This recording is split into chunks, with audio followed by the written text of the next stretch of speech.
اعوذ باللہ من الشیطان الرجیم بسم اللہ الرحمن الرحیم۔ حضرت لوط علیہ السلام حضرت ابراہیم علیہ السلام کے زمانے ہی میں ایک دوسری بستی میں اللہ تعالیٰ نے حضرت لوط علیہ السلام کو اپنا پیغمبر بنا کر بھیجا۔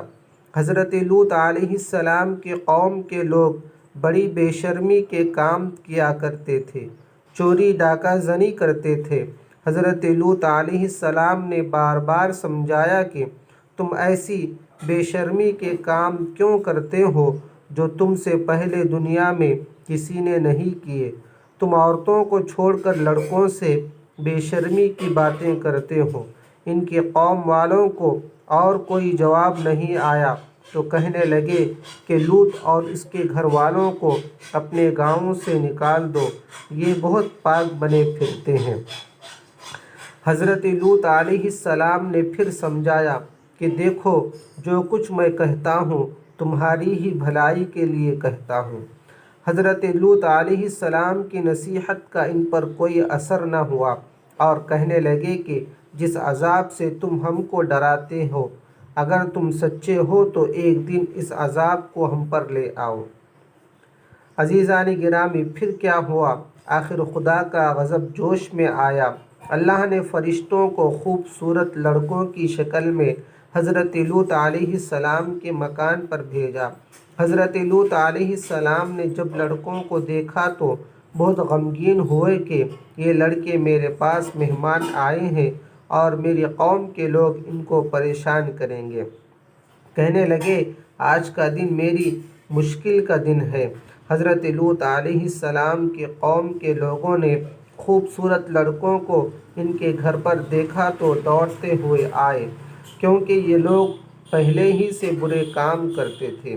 حضرت لوط علیہ السلام نے ان سے کہا کہ اے میری قوم، خدا سے ڈرو اور میرے مہمانوں کے سامنے میری بے عزتی نہ کرو۔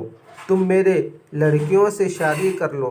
کیا تم میں کوئی بھی بھلا آدمی نہیں ہے؟ وہ بولے کہ تم کو معلوم ہے کہ تمہاری بیٹیوں کی ہم کو ضرورت نہیں، جو کچھ ہم چاہتے ہیں وہ تم کو معلوم ہے۔ حضرت لوط علیہ السلام نے کہا، کاش مجھ میں تمہارا مقابلہ کرنے کی طاقت ہوتی، یا میں کسی مضبوط قلعے میں ہوتا۔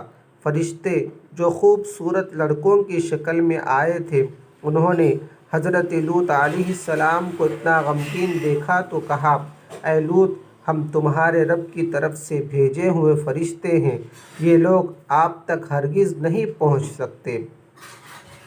آپ رات کے آخر اندھیرے میں اپنے گھر والوں کو لے کر اس بستی سے چل دیں اور کوئی شخص پیچھے مڑ کر نہ دیکھے، مگر اپنی بیوی کو چھوڑ دینا، کیونکہ وہ کافر ہے، اور جو آفت اس بستی پر آنے والی ہے وہ اس پر بھی پڑے گی۔ اس بستی پر صبح کے قریب اللہ کا عذاب ہوگا۔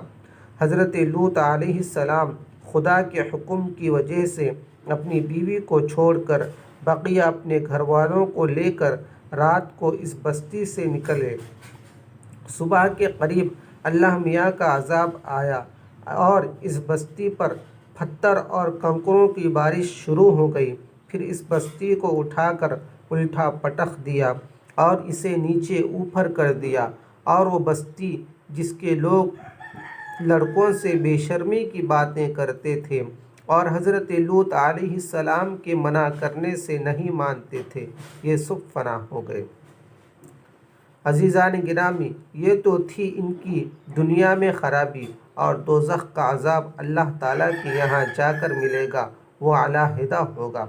اللہ تبارک و تعالیٰ سے دعا ہے کہ ہم تمام کو ان سنی گئی باتوں پر عمل کرنے کی توفیق نصیب فرمائے، آمین۔ والسلام علیکم ورحمۃ اللہ وبرکاتہ۔